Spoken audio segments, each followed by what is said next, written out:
क्या अब ईरान भी इस्लाम से मुंह मोड़ रहा है?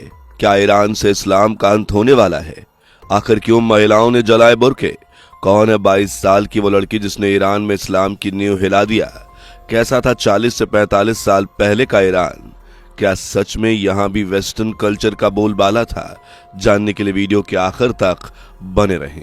चैनल से पहली बार जुड़े हैं तो सब्सक्राइब करके बेल आइकन प्रेस जरूर कर लें। अभी अभी जो आपने तस्वीरें देखी है किसी वेस्टर्न कंट्री की नहीं बल्कि आज से 40 से 45 साल पहले के ईरान की हैं।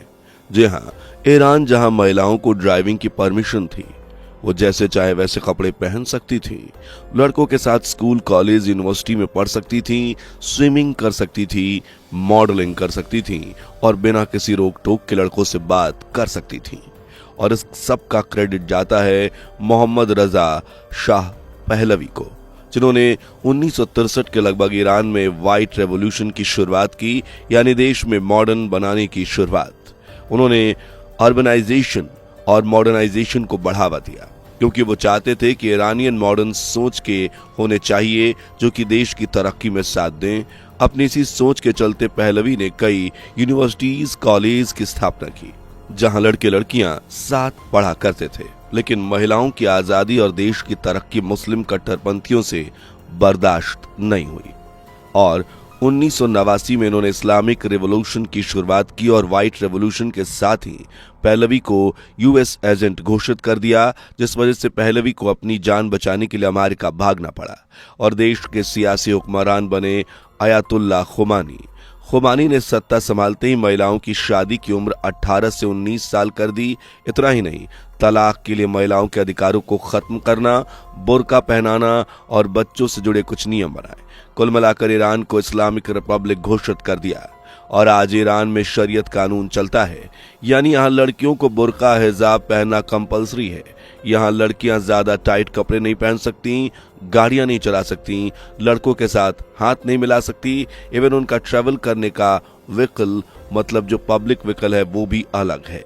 इसके अलावा भी कई तरह के रिस्ट्रिक्शंस हैं और अगर कोई इन्हें तोड़ता हुआ पाया गया तो उसे न सिर्फ जेल में डाला जाता है बल्कि बुरी तरह से पीटा भी जाता है।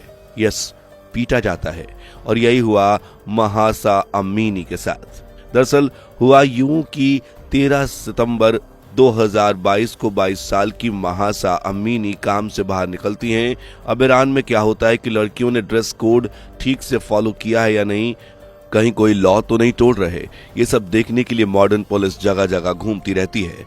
तो 13 सितंबर को ये पुलिस अपनी ड्यूटी निभा रही थी और ईरान की मॉडर्न पुलिस की नजर महासा पर पड़ी, जिन्होंने हिजाब ईरानियन ड्रेस कोड के अकॉर्डिंग नहीं पहना था, इसलिए पुलिस ने उन्हें गिरफ्तार कर लिया। यहां तक तो ठीक था, धर्म के नाम पर गुंडागर्दी देखिए। महासा को पुलिस ट्रक में बुरी तरह से पीटा गया, उन्हें इतनी बेरहमी के साथ मारा गया कि महासा ने हॉस्पिटल में एडमिट होने के कुछ ही दिन बाद दम तोड़ दिया। 16 सितंबर 2022 को महासा की डेथ हो गई, जबकि 17 सितंबर को उनका अंतिम संस्कार हुआ।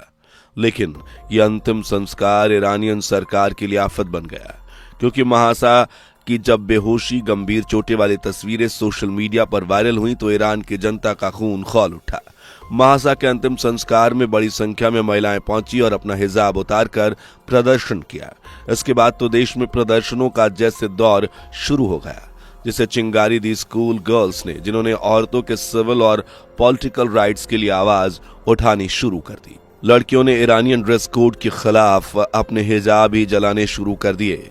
लड़कियों ने सोशल मीडिया पर लाइव अपने बाल काटे, प्रदर्शन कर रही महिलाओं ने भी अपने बाल काट कर प्रदर्शन किया। इतना ही नहीं, स्कूल गर्ल्स ने डेथ टू डिक्टेटर के नारे लगाए।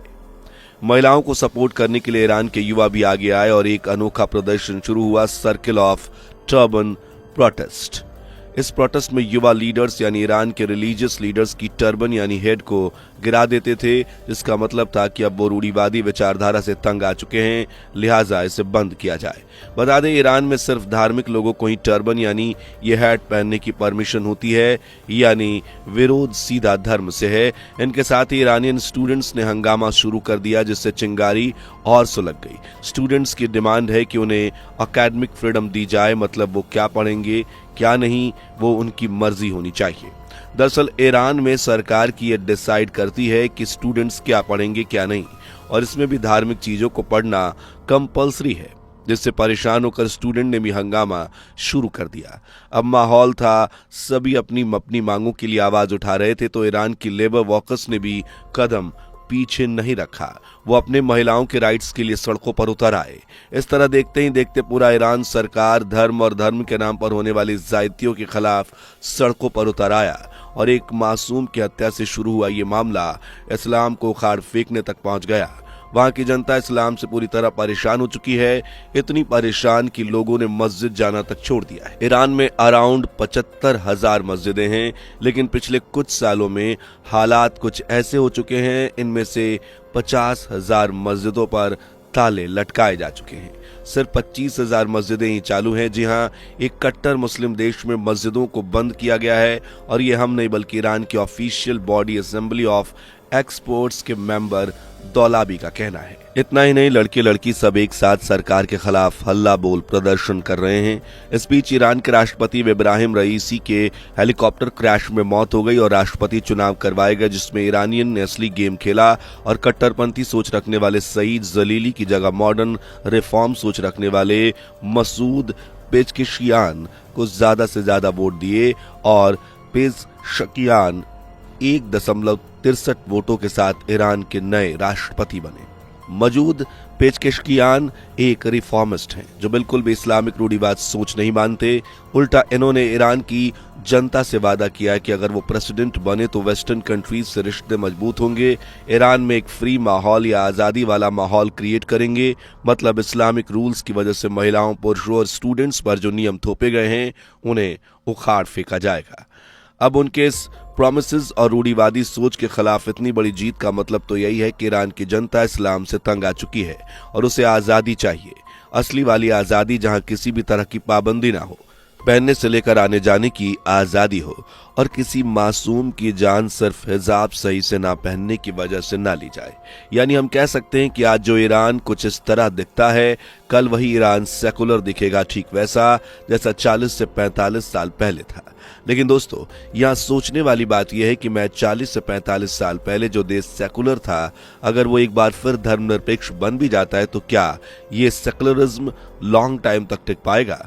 वेल, क्या होगा क्या नहीं ये तो पता नहीं, लेकिन ईरान धर्मनिरपेक्ष अगर बनता है तो इससे अपने इंडिया को बहुत ज्यादा फायदा होने वाला है। कैसे, चलिए समझते हैं। दरअसल भारत और ईरान के संबंध शुरू से ही काफी मजबूत रहे हैं।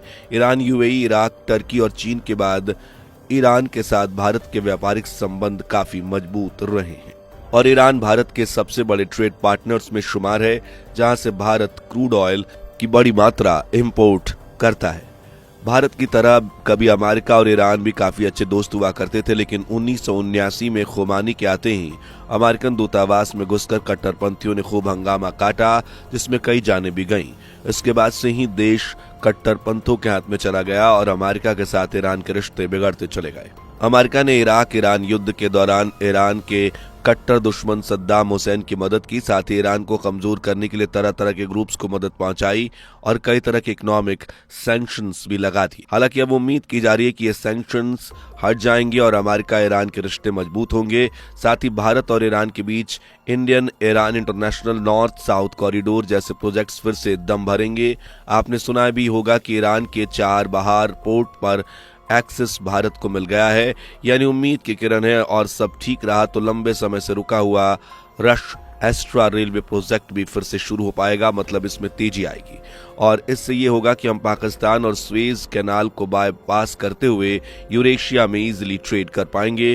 जिन बाल्टिक देशों में जाने के लिए हमें 45 से 60 दिनों का डिस्टेंस कवर करना पड़ता है, वो डिस्टेंस हम सिर्फ 25 से 30 दिनों में कवर कर पाएंगे। सबसे बड़ा फायदा ईरानियन महिलाओं को होगा जो सालों से अपने ही देश में कैद की जिंदगी जी रही हैं, जहां ना तो खुलकर सांस लेने की आजादी और ना ही कुछ बोलने की। आपको शायद यकीन ना हो, लेकिन ईरानियन कोर्ट में ईरान के पुरुषों के बयान की तुलना में महिलाओं के बयान की वैल्यू आधी है। हालांकि ऐसा होगा या नहीं ये आने वाला वक्त ही बताएगा, क्योंकि फिलहाल ईरान में सब कुछ शांत है। बाकी आपकी इस बारे में क्या राय है कमेंट करके जरूर बताएं। वीडियो पसंद आई हो तो लाइक शेयर करके चैनल को सब्सक्राइब कर लें। दोस्तों, आपको स्क्रीन पर 2 और वीडियोस दिखाई दे रही हैं, जिसे देखने के लिए स्क्रीन पर क्लिक करें।